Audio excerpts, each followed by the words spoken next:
అరచేతిలో పుట్టుమచ్చ ఉన్న వారికి గుప్త నిధులు దొరుకుతాయి అంటారు.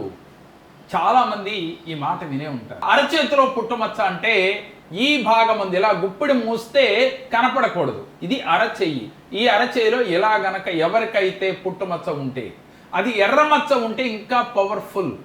అది గనక నల్ల మచ్చ ఉంటే కొంచెం కష్టంతో ఫలితాలు వస్తూ ఉంటాయి.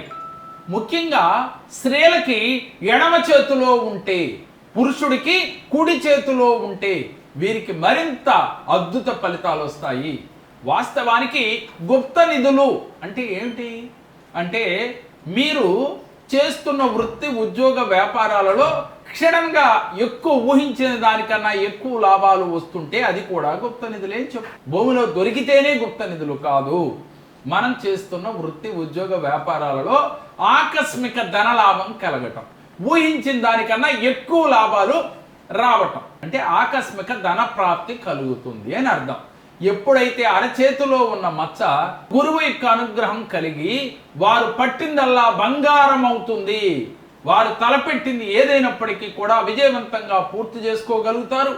వారికి ఆర్థికంగా వారు జీరో నుంచి హీరోగా ఎదగగలుగుతారు.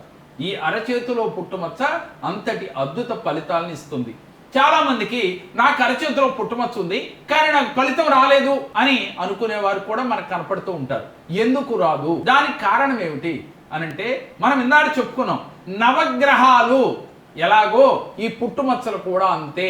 వాటికి వీటికి అవినావ సంబంధం ఉన్నది. దాని ఫలితాలే ఇవి మనకి చూపిస్తూ ఉంటాయి.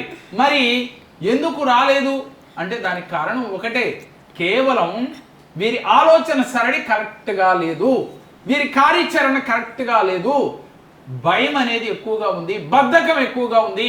అలాంటి వారు జీవితంలో రాణించలేరు. పుట్టుమచ్చ ఉంది అంటే దేవుడు నీకు వరమిస్తానికి సిద్ధంగా ఉన్నాడు అని అర్థం. దాన్ని అందుకునే స్థితిలో నువ్వు లేవు. నీవు ఉన్నట్టయితే ఇప్పుడుకైనా కళ్ళు తెరిచి కార్యాచరణ మొదలుపెట్టు, ధైర్యంతో ముందుకు వెళ్ళు. నీకున్న ఈ పుట్టుమచ్చ అదృష్టాన్ని నీకు తెచ్చి పెడుతుంది, దానికి ఎటువంటి సందేహం లేదు. సార్ని మా ఫ్రెండ్ ద్వారా కలిశాను. సార్ అప్పుడు నాకు నా పాస్ట్ ప్రెజెంట్ మొత్తం అన్ని, మా ఫ్యామిలీ మొత్తం డీటెయిల్స్ అన్ని చెప్పారు. ఈ లెటర్స్ వాళ్ళతో పరిచయం అవుతుంది, బ్రేక్ అవుతుంది అని చెప్పన్నారు. డెఫినెట్గా జరిగినాయి. జరగబోయేది కూడా జరిగిపోయే ఎవరితో పరిచయం అవుతుంది వాళ్ళతో ఎలా ఎంతలో ఉండాలో అంతలోనే ఉండండి అని చెప్పి కూడా చెప్పారు. అండ్ నాకు ఉద్యోగం లేట్ అవుతుంది అని చెప్పారు. అది లేట్ అయింది. అండ్ ఇప్పుడు ఉద్యోగం వచ్చింది ఆఫ్టర్ 2 years తర్వాత చెప్పారు. సార్ చెప్పినట్టు జరిగింది. అండ్ నాకు ఎక్కడ పుట్టుమచ్చ ఉంటుందో మొత్తం అన్నీ చెప్పేశారు. నా ఫ్యామిలీ డీటెయిల్స్ అన్నీ మొత్తం చెప్పారు. ప్రెజెంట్ కూడా చెప్పారు, పాస్ట్ కూడా చెప్పారు.